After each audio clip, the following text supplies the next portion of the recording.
ফাতেমা আমার কাছে কিছু চেয়েছে, আর তার জন্য আমি ছুটতে শুরু করলাম, বাজারে চলে গেলাম, একটা আপেল কিনলাম।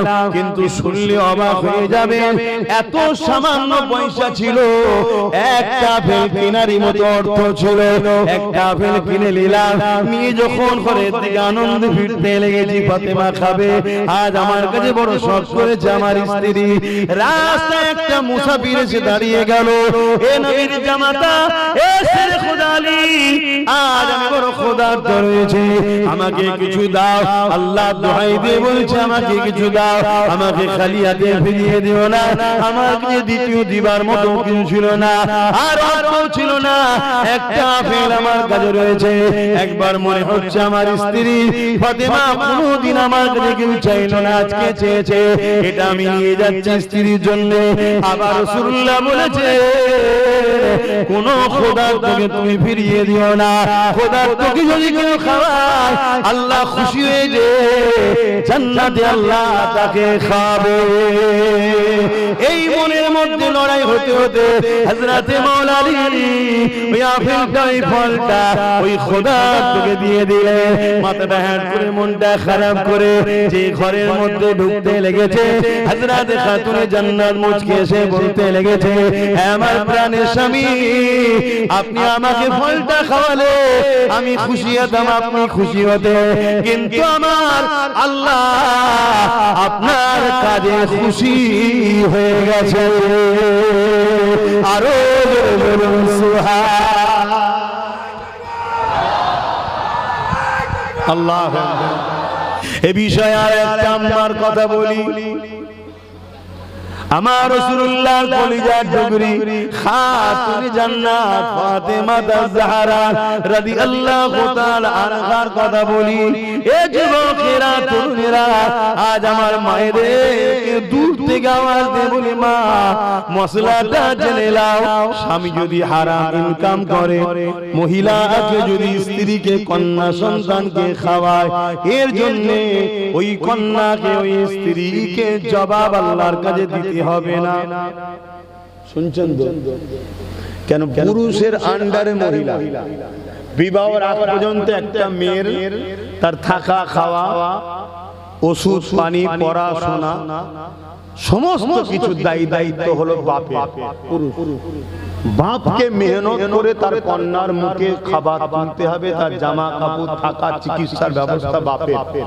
কি করে পারবো জানি না, এটাই তো আল্লাহর কাজ। পেরে তোমাকে পরিশ্রম করতে হবে, হালাল ইনকাম করতে হবে। কে বলেছে জমিনে আল্লাহর রহমত রুজি ভরে আছে? তুমি বেরো, তুমি তালাশ করো এবং তাহাজ্জুদের সিজদায় পড়ে বলো, মালিক আমার সংসারে বড় অভাব, তুমি গায়েবী সাহায্য করো।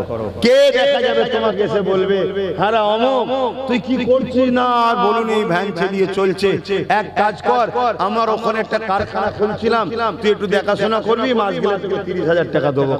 কোথা থেকে আল্লাহ তোমার লোক পাঠাবে সেটা আল্লাহ জানে, তুমি খোঁজ করো, তুমি তাহাজ্জুদ করে আল্লাহকে বলো।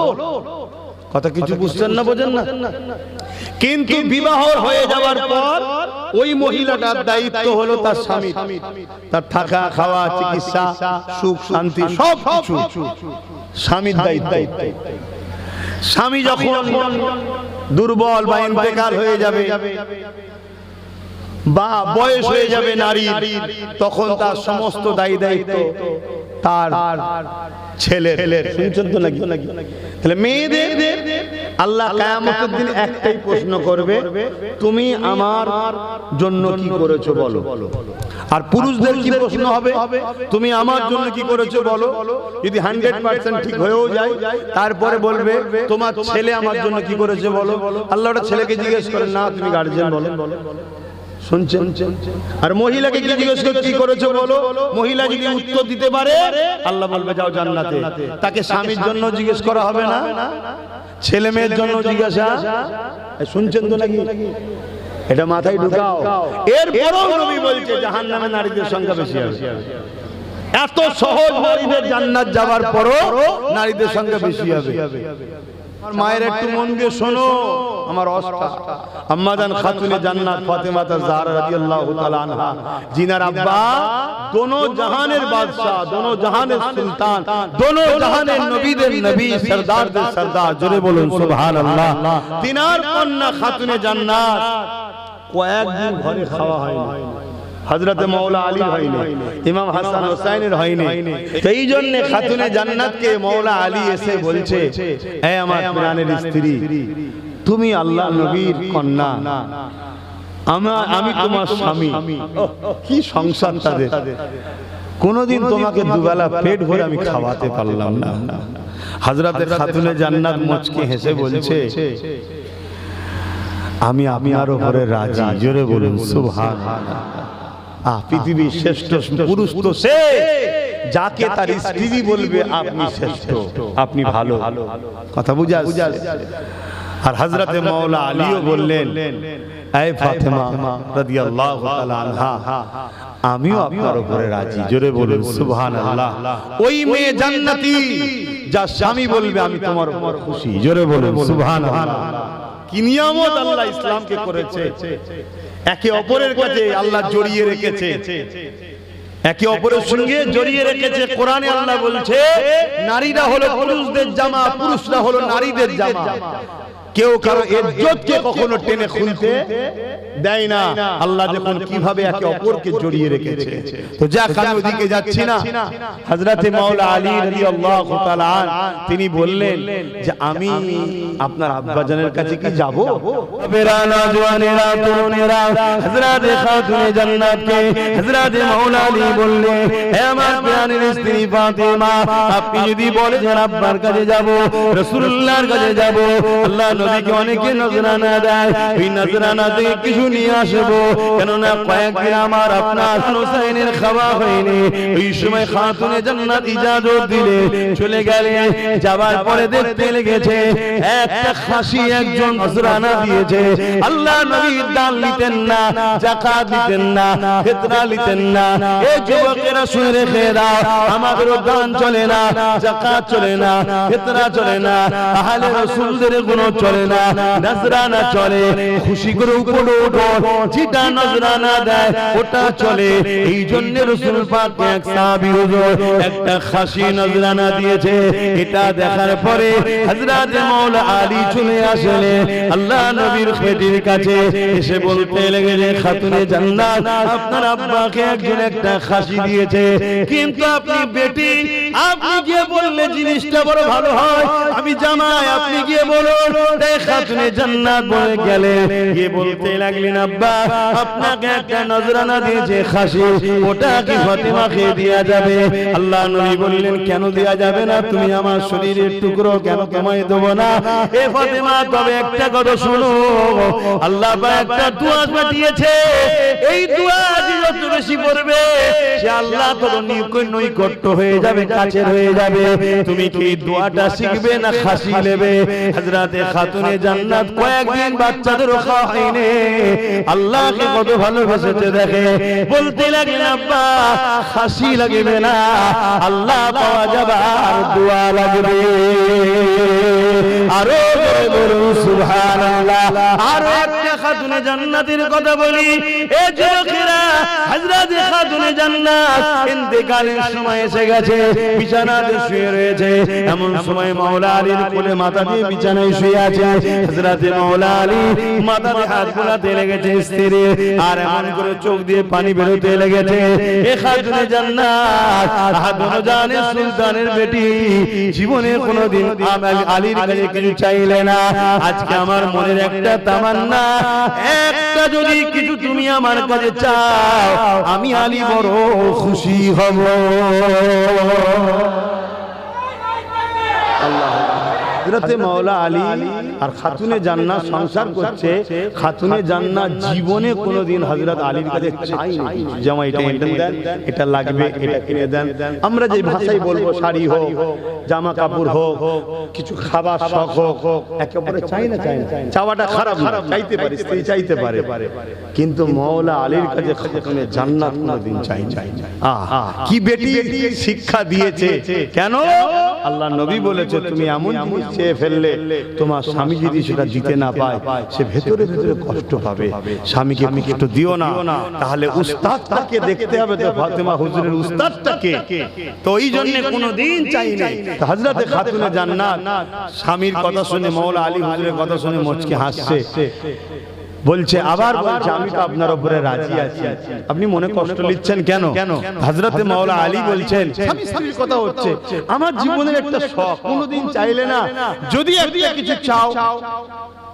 হযরতে খাতুনে জান্নাত বললেন, জান আমাকে একটা সেব আপেল এনে দেন, আপেল খাওয়া শখ করুন, যা যা যা। হযরত মাওলা আলী বলে, ওই দিন আমি এত খুশি হয়েছিলাম যে আমার ফাতেমা আমার কাছে কিছু চেয়েছে, আর তার জন্য আমি ছুটতে শুরু করলাম, বাজারে চলে গেলাম, একটা আপেল কিনলাম। কিন্তু শুনলে অবাক হয়ে যাবে, এত সামান্য পয়সা ছিল, একটা আপেল কেনারই মতো অর্থ ছিল, একটা আপেল কিনে নিলাম, নিয়ে যখন ঘরের দিকে আনন্দ ফিরতে লেগেছি, ফাতেমা খাবে, আজ আমার কাছে বড় শখ করেছে আমার স্ত্রী। রাস্তায় একটা মুসাফির এসে দাঁড়িয়ে গেল, এ নবীর জামাতা, এ শেরে খোদা আলী, আজ আমি বড় ক্ষুধার্ত রয়েছে, আমাকে কিছু দাও। আল্লাহ দোহাই দিয়ে বলছে, আমাকে কিছু দাও, আমাকে খালি হাতে ফিরিয়ে দিও না। আমার কাছে দ্বিতীয় দিবার মতো কিছু ছিল না, আর অর্থ ছিল না, একটা আপেল আমার কাছে রয়েছে। একবার মনে হচ্ছে আমার স্ত্রী ফাতেমা কোনোদিন আমার কাছে কিছু চাইলো না, আজকে চেয়েছে, এটা আমি নিয়ে যাচ্ছি স্ত্রীর জন্য। আবার রাসূলুল্লাহ বলেছে, কোন খোদার তোকে তুমি ফিরিয়ে দিও না, খোদার তোকে যদি কেউ খাওয়ায় আল্লাহ খুশি হয়ে যে জান্নাতে আল্লাহ তাকে খাবে। এই মনের মধ্যে লড়াই হতে হতে হযরতে মাওলা আলী ওই আপেলটা, ওই ফলটা ওই খোদার তোকে দিয়ে দিলে, মাথাটা হ্যাঁ করে মনটা খারাপ করে যে ঘরের মধ্যে ঢুকতে লেগেছে, হযরতে খাতুনে জান্নাত মুচকে এসে বলতে লেগেছে, হে আমার প্রাণের স্বামী, আপনি আমাকে ফলটা খাওয়ালে আমি খুশি হতাম, আপনি খুশি হতে, কিন্তু আমার আল্লাহ আপনার কাজে খুশি হয়ে গেছে। আরো বলুন সুবহান আল্লাহ। আমার মায়েদেরকে এখানে একটা কথা বলে যাব, মা, স্বামীর ইনকামে খুশিতে থাকেন, দুনিয়া আপনাকে স্বামীর থেকে সরাবে এবং হারাম ইনকাম ঢুকাবার জন্য আপনাকে 1000, 1500, 2000 টাকা দিচ্ছে। মা, যদি কেউ দরদি হয় তাকে বলুন, আমার স্বামীর জন্য দেন, আমার জন্য দিতে হবে না, আমার ছেলেকে দেন, আমায় দিতে হবে না। যদি সত্যি দরদি হয়, ছেলেকে দেবে, আপনাকে দেবে, স্বামীকে দেবে, তাকে বলুন আমার ছেলেকে দিলে আমি আপনার সাথ দেবো। তো আমাকে দিচ্ছেন কেন সাথ দিবার আশায়? যদি সত্যি সাথ দিবার আশায় হয়, আমার স্বামীকে দেন, আমি আপনার সাথ দেবো। ওরা দেবে না, ওরা মেয়েকে দেবে। কেন? এই 1000 টাকা হলো নারীর ইনকাম, এই টাকাটা মদের টাকা, সুদের টাকা, দেহ বিক্রি করার টাকা। এ মা, এটা ইসলামে হালাল। কিভাবে আমার জাতির মেয়েদের ঘরে খারাপ করছে বুঝতে পেরেছো? যদি বুঝার হয় বুঝে লিও, আর না বুঝার হয় তেজপাতা হয়ে থাকো, শুধু চুষবে, কাজ মিটবে, ফেলে দেবে। এটা যেমন একটা পরিকল্পনা, এটা তো প্রকাশ্য পরিকল্পনা, মসজিদ মাদ্রাসাকে মিটাবে। এর থেকে আরো ভয়ঙ্কর ভয়ঙ্কর পরিকল্পনা শুরু হয়েছে। কি পরিকল্পনা? বন্ধুত্ব করো, ভালোবাসা করো, রাজনীতির দোহাই দিয়ে তাদেরকে রাজনীতির নামে শিরকের মধ্যে ঢুকিয়ে দাও। কিসের মধ্যে? শিরকে ঢুকিয়ে দাও। মুসলমান ঘরের ছেলেগুলোকে গায়রুল্লাহর খেতে কাটতে পাঠাও। মুসলমান ঘরের ছেলেদের ঘরে গায়রুল্লাহ অনুষ্ঠানে বাজাও, মুসলমান ঘরে ছেলে মেয়েদিওকে এমন করে তাদেরকে তাদের দিন থেকে সরিয়ে দাও, তাদেরকে লোভ লালসার মধ্যে নিয়ে আসো, তাদেরকে বন্ধুত্বর নামে, পদের নামে, বিভিন্ন জিনিসের নামে, উৎসবের নামে তাদেরকে গায়রুল্লাহ দিকে টেনে নিয়ে আসো। মনে রাখবে আল্লাহ পাক জানিয়ে দিয়েছে কোরআনের মধ্যে, তোমরা যদি পাপ করো ফেলো আমি আল্লাহ পাক ক্ষমা করে দেব, কিন্তু শিরকের গুনাহ আল্লাহ ক্ষমা করবে না। আর মুসলমান ঘরের যুবকগুলোকে, মুসলমান ঘরের বোনগুলোকে রাজনীতির নামে শিক্ষা দেয়নি, চাকরি দেয়নি, রাজনীতির নামে তাদেরকে পদ দেয়নি, অধিকার দেয়নি, শুধু গুন্ডা বদমাইশ চোর বানিয়েছে, অশিক্ষিত মূর্খ বানিয়েছে। আর আজকের দিনেতে তাদেরকে টেনে টেনে টেনে নিয়ে যাচ্ছে শিরকের অনুষ্ঠানে, শিরকের জায়গায় নিয়ে যাচ্ছে।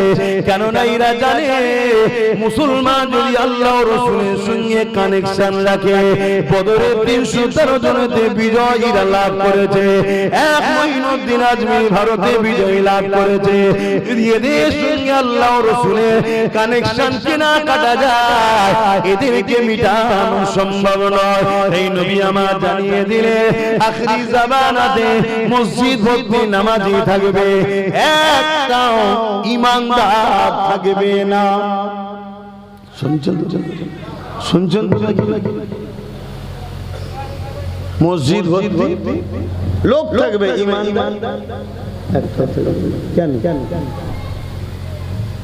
নামাজ রয়েছে, দাড়ি রয়েছে, টুপি রয়েছে, রোজা রয়েছে, হজ রয়েছে, এগুলো তো ঈমান নয়, এগুলো তো ঈমানের মধ্যে। ঈমানটা কি? লা ইউমিনু আহাদুকুম হাত্তা কুনা আহাব্বা ইলাইহি মিন ওয়ালিদিহি ওয়া ওয়ালাদিহি ওয়ান নাসি আজমাইন।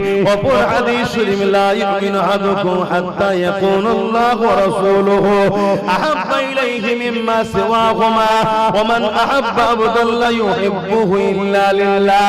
হে যুবকেরা, শুনে খেরা, যতক্ষণ পর্যন্ত তোমরা তোমাদের জমি জায়গা, ঘর বাড়ি, বাপ মা, নেতা কেতা সবকিছু এমনকি নিজের জানের থেকে বেশি আল্লাহ ও রাসূলকে ভালো না বাসবে, ততক্ষণ পর্যন্ত তোমাদের ঈমান কামিল হবে না, ঈমানদার ততক্ষণ পর্যন্ত হবে না। তাহলে আজকে আমরা নামাজে রয়েছি, রোজায় রয়েছি, হজে রয়েছি, কিন্তু গায়রুল্লাহ যেখানে আল্লাহর সঙ্গে শরীক করা হয়, এরকম কাজে আমরা সেকুলার দেখাতে গিয়ে, সম্প্রীতি দেখাতে গিয়ে, মানব বন্ধন দেখাতে গিয়ে সেই জায়গাতে আমরা জুড়ে গেলাম, সেই অনুষ্ঠানের সঙ্গে জড়িয়ে গেলাম। এটাকে সেকুলার বলা হয় না, এটাকে সম্প্রীতি বলা হয় না, এটাকে নাটক বলা হয়। এই নাটক করতে গিয়ে আমাদের ঈমানটা চলে গেল। আমাদের হোসনা বেঈমান যতই হোক না কেন, বিজয় তারা কখনোই পাবে না, কারণ আল্লাহর সাহায্য ছাড়া কোনোদিন কামিয়াবি হতে পারে না। হযরত মাসাদ তাখিদ গিয়ে শিখো তিনাকে কি বলা হলো, আর আমার রাসূল পাক সাল্লাল্লাহু আলাইহি ওয়াসাল্লাম কে মক্কার আবু জেল উতবা সাহেবা কি বলেছিল শুনছেন তো নাকি? দরুদ শরীফ আল্লাহুম্মা সাল্লি আলা আল্লাহুম্মা সাল্লি আলা আলি আল্লাহ মাফ করে।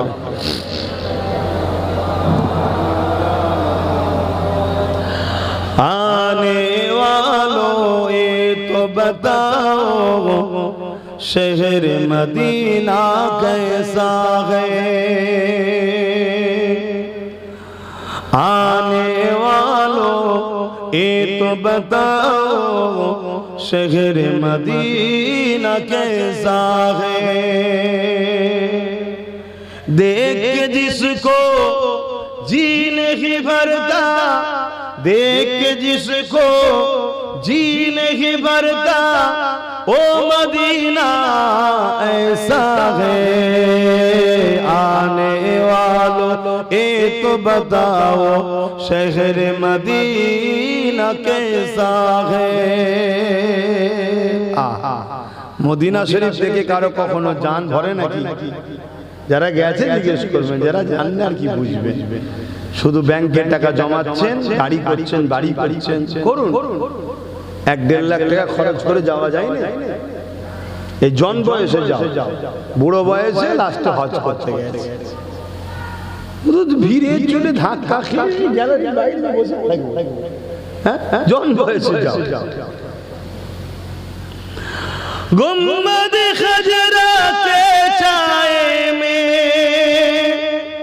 गुम्बद खजरा के साए में बैठ के तुम तो आए हो,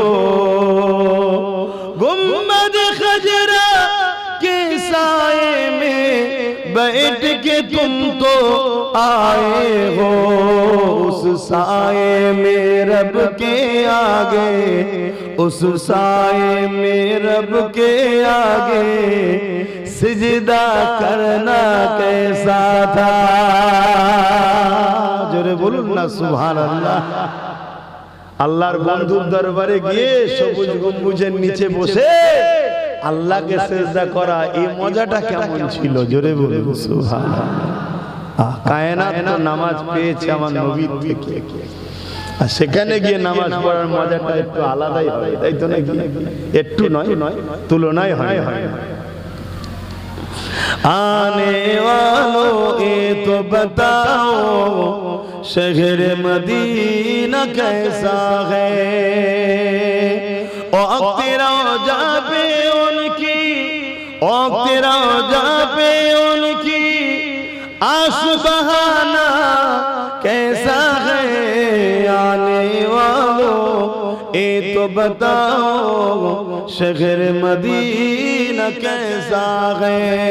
अल्लाहुम्मा सल्ली अला सय्यदना मौलाना मुहम्मद व अला आली।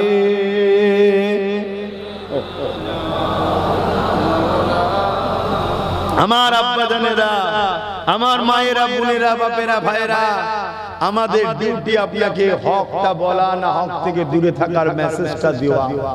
নেবেন কি নেবেন না সেটা তো আপনার বিষয়, জবাব আমি লব না। ভুল কেন করলেন? জবাব আমি লব না। আমি কে? জবাব যিনি নেবেন তিনি তো আমার রব আল্লাহ। কিন্তু মনে রাখবেন, যেদিন জবাবটা লিয়া হবে সেই দিনটা এত কঠিন থাকবে, বাপ ছেলের হবে না, ছেলে বাপের হবে না, মা মেয়ের হবে না, মেয়ে মায়ের হবে না। এই জমিন লোহা যেমন লাল হয়ে গরম হয়ে, লোহা আগুন হয়ে যায়, লাল হয়ে যায়, সূর্যের তাপেতে জমিনটা লাল হয়ে যায়। বর্তমান যে সূর্যের তাপ, এ থেকে 12 গুণ তাপ বেড়ে যাবে। আর মাথার এক বেগ দেখতে এক হাত উপরে নামিয়ে দেওয়া হবে, মাথার ঘিনুগুনো গলে গলে নাক দিয়ে ঝরে ঝরে পড়বে। যুবক, গান শুনেছো? এখনো মাপের রাস্তা খোলা আছে। সিনেমা দেখেছো? খোলা আছে। যাত্রায় চলে গেছো? খোলা আছে। নামাজ কাজা করেছো? তওবা করো, খোলা আছে। রোজা রাখতে পারোনি? রেখে তওবা করো, খোলা আছে। এখনো সময় আছে। কিন্তু আল্লাহ ও রাসূলের দ্বীনের যদি দুশমন হও, যদি শিরক করো, নবীর সাথে বিয়াদবি করো, নবীর দ্বীনে যদি দুশমনি করো বা দুশমনদের সাথ দাও, শুনছো যুবকরা কি বলছি? এটা বলা দরকার আছে না? এটা যখনই বলবো সমস্যা কি হবে?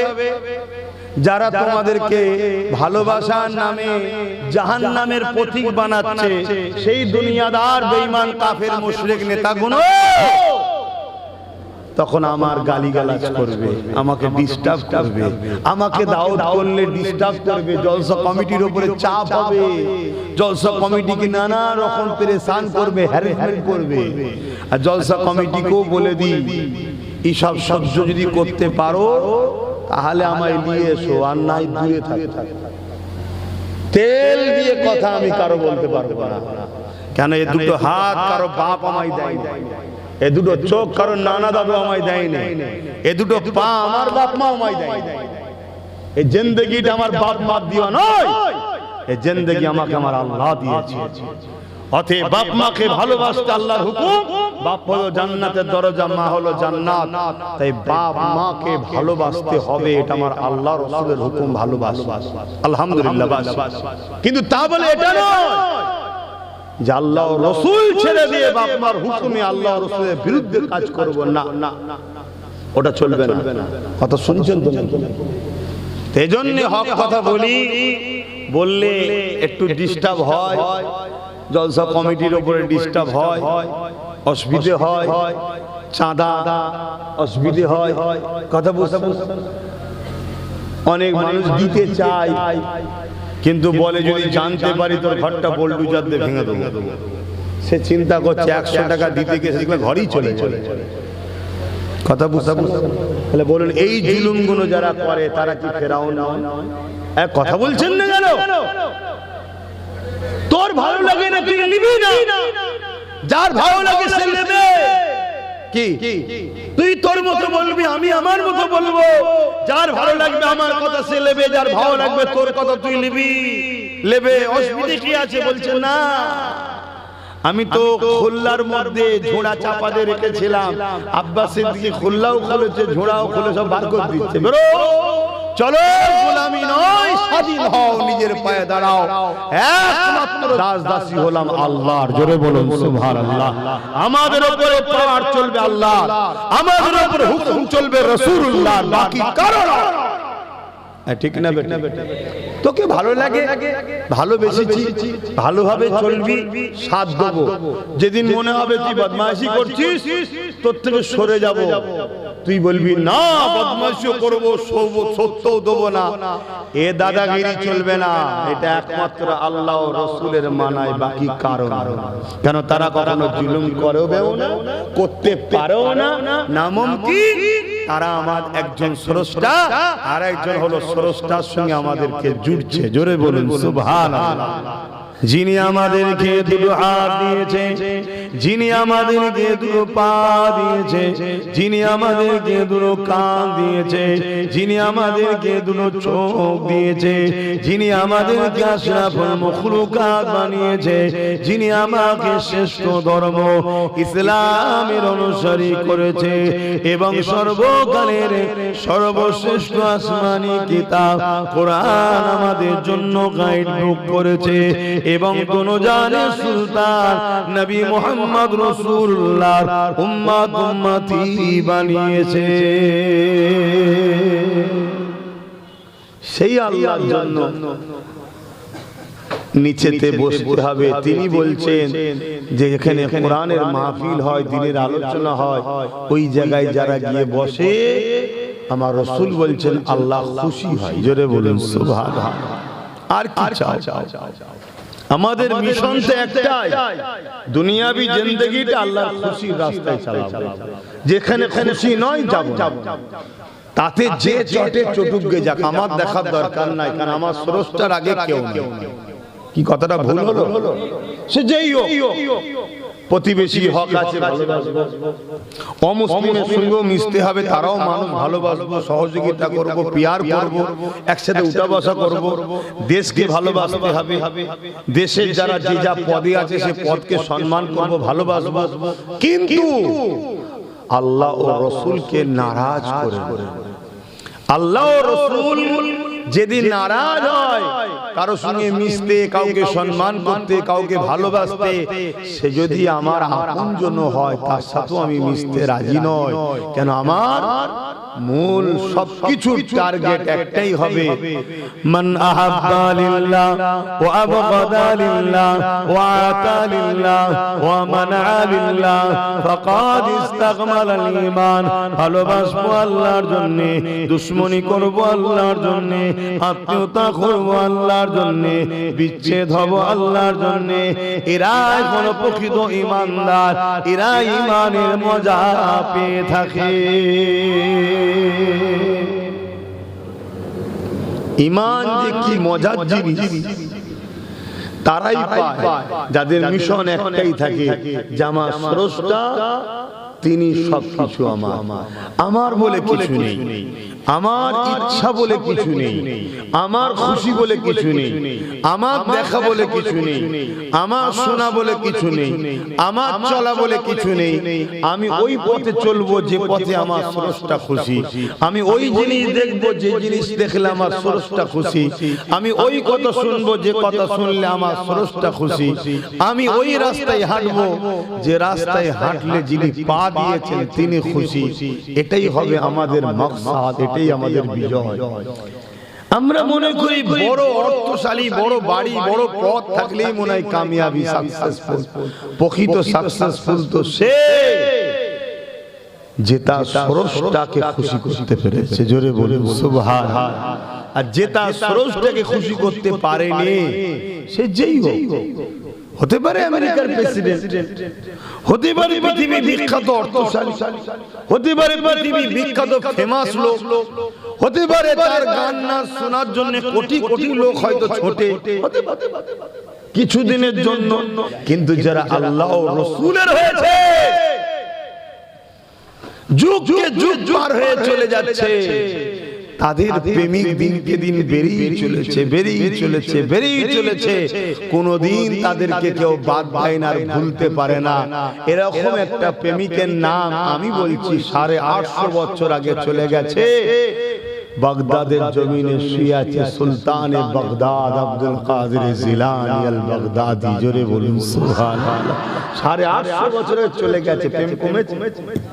কথা বলেন, প্রেম কমেছে? আপনি প্রেম তো করছেন, আপনার বাচ্চা ছোটবেলা থেকে প্রেম করছে, ছোটবেলা থেকে। আবার তার বাচ্চা প্রেম করছে। 850 বছর ধরে যত লোক আসছে প্রেম বেরিয়ে যাচ্ছে। কি ভুল বলছি? আজ থেকে 800 বছর আগে এই হিন্দুস্তানে একজন চলে গেছে, যার নাম হলো হযরতে মুঈনুদ্দিন আজমিরি। প্রেম বেড়েছে না কমছে? বলুন বলুন। দাদু গেছে আজমির শরীফে, বাপও গেছে আজমির শরীফে, ছেলেও বাপের সাথে গেছে। ফটো মাজারে দেখালে কে বলছে এটা আমাদের খাজা হুজুর, চুমু খেচ্ছে। কি গো ভুল বলছি? একটু কথা বলো, ভুল বললাম কেন? এটা অরিজিনাল জায়গাতে এনারা কানেকশন রেখেছে। এ প্রেম কখনো বৃথা যাবার নয়।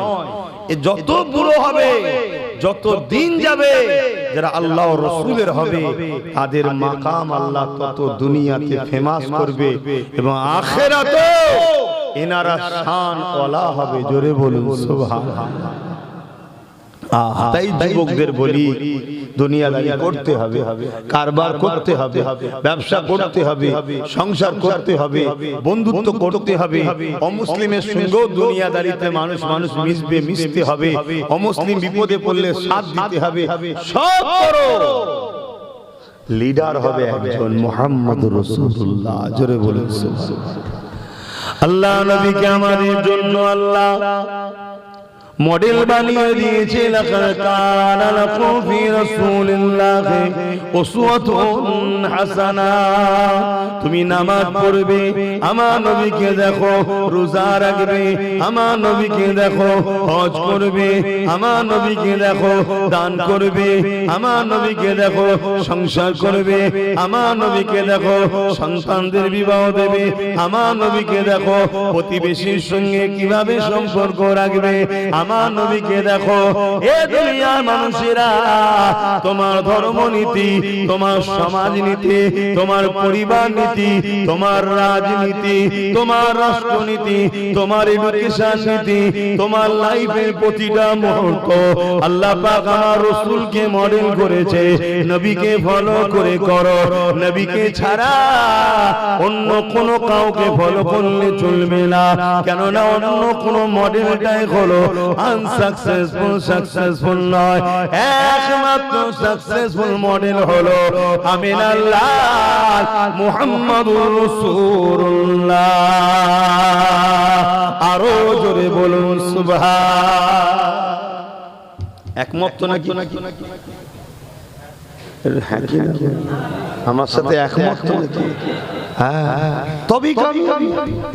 এটা একটা পরীক্ষার জন্য এসেছি, কেউ 30, কেউ 40, কেউ 50, কেউ 60, কেউ 70, কেউ 80, কেউ 90, কেউ 100, 100 পার হচ্ছে না, 80 পার হতে চাইছে। কথা বুঝা? যদিও পার হতো এক ভ্যাকসিনে সব সাইজ হয়ে যাচ্ছে, যে কোনো ভ্যাকসিন নিয়ে তাড়াতাড়ি চলে যাচ্ছে। যাক, আল্লাহ সব হায়াত দারাজ করুক, বলুন আল্লাহুম্মা আমিন। তো যাই হোক, তাহলে ধরুন 100, 150, 200, চলো তো একদিন যেতে হবে, চলো তো যেতে হবে। এই টোটাল জীবনটা আপনার দুনিয়াতে শুধুমাত্র আল্লাহর পরীক্ষা। যা জমিন আমার, আসমান আমার, চাঁদ আমার, সূর্য আমার, গাছপালা, তরু লতা, নদী নালা, খাল বিল, পাহাড় পর্বত সব আমার। লিল্লাহি মা ফিস সামাওয়াতি ওয়া মা ফিল আরদ। জমিন আসমানের মধ্যে যা কিছু আছে সব কিছুর একজন মালিক, তিনি কে? সবাই জবান খুলে কে? আল্লাহ, অন্য কেউ মালিক নয়। লাহু মুলকুস সামাওয়াতি ওয়াল আরদ। জমিন আসমানের একটাই বাদশা, তিনি হলেন আল্লাহ। জোরে বলো। কাউকে কাউকে আল্লাহ দায়িত্ব দেয় যে এলাকাটা তুই চালা, এলাকা তুই চালা, তুই এলাকা চালা, কিন্তু যারা নসিবওয়ালা হয় তারা ঠিকভাবে চালায়, কিয়ামত দিন সম্মানিত হবে। যারা কপাল ফাটা হয়, পাওয়ার পেশা লুটতে শুরু করে দেয়। কথা বুঝে আসছে না? নাই, লুটে লুটে লুটে লুটেই মরে যাবে, নিজেকে ভোগ করতে হয় না।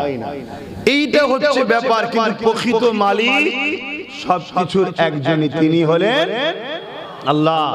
আমাদেরকে পাঠিয়েছে দুনিয়ায় পরীক্ষা নিতে।